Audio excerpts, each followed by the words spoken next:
Welcome back to this channel for practice problems for actuarial exams. My name is Krzysztof Ostaszewski. You can find information about me at smartyurl.it/Jedi. I direct the actuarial program at Illinois State University. You can find information about it at smartyurl.it/actuary.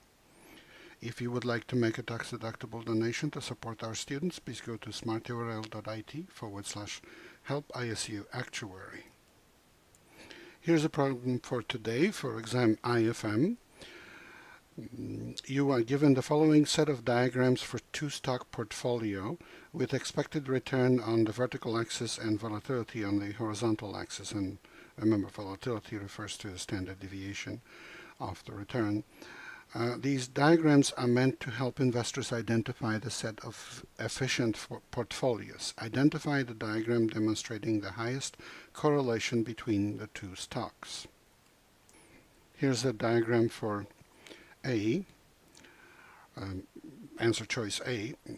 Remember that this refers to the point at this end, upper right end of the figure, being one of the two risky securities in the portfolio, and the point at the bottom here being the other security, and then along the curve connecting them, whatever that curve turns out to be, are the portfolios formed out of the two securities.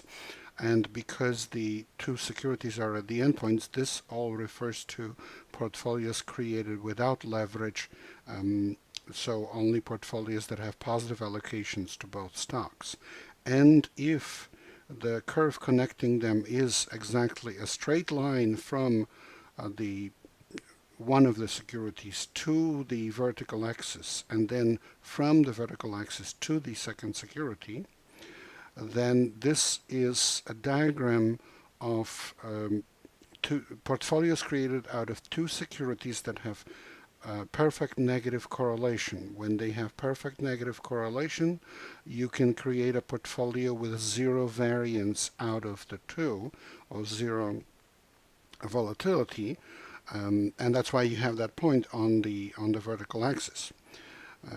That zero volatility, from the point of view of the theory that we're studying, is a portfolio that is risk-free, so the point on this vertical axis corresponds also to the rate of return of the risk-free security that exists in whatever economy you're studying. So this is a graph of, well, almost perfectly, it doesn't look like these are perfect lines, but almost perfectly the situation when there is perfect negative correlation coefficient of -1.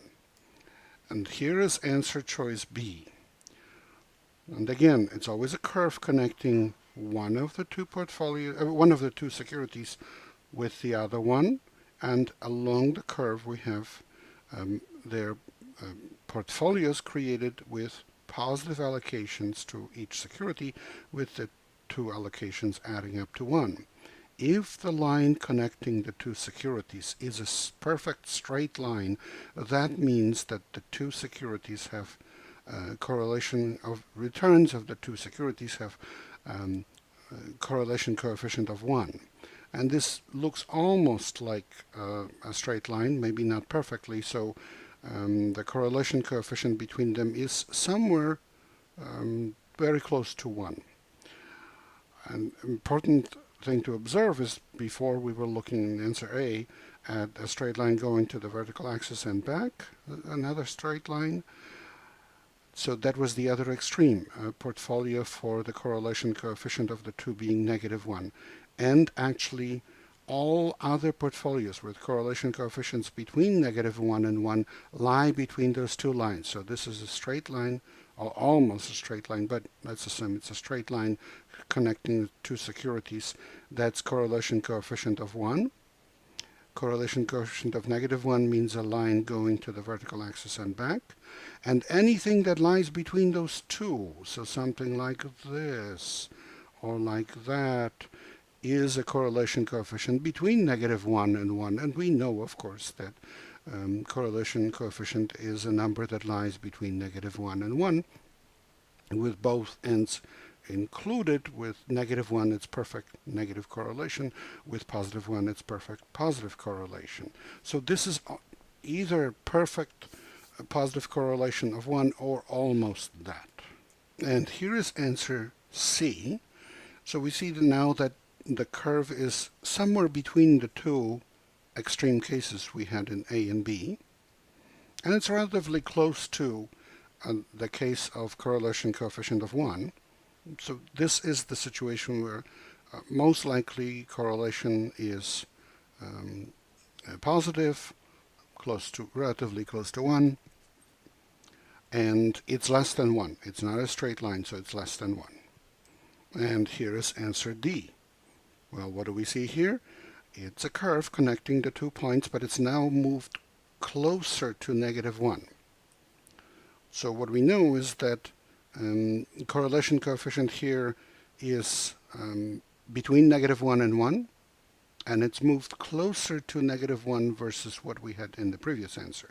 So the correlation coefficient is smaller than in answer C, and in fact it's smaller in the case when we had a perfect positive correlation of 1.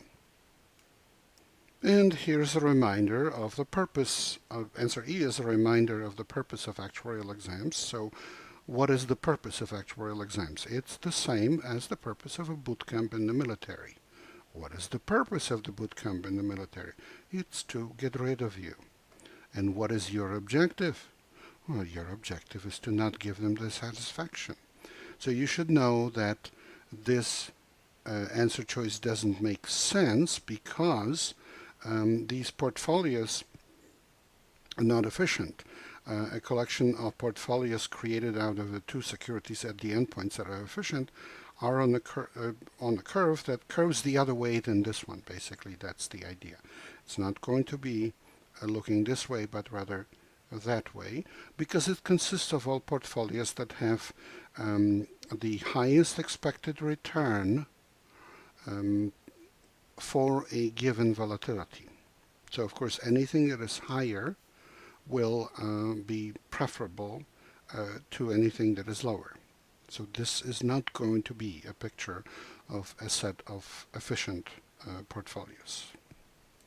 So to recapitulate, figure B shows almost a straight line, indicating correlation very close to 1, if not 1. The figure represents the highest possible correlation and the answer we're looking for. Figure A shows correlation of -1 or very close to it. Figure C shows correlation that is most likely positive but less than 1. Figure D shows correlation that is likely negative but more than -1. And figure E is not a possible shape for an efficient portfolio since the curve is bending the wrong way. So our answer choice is B. Please remember that this is copyrighted material. The problem itself belongs to the Society of Actuaries. It's reproduced with permission. The solution is mine. Good luck in your studies and good luck on the test.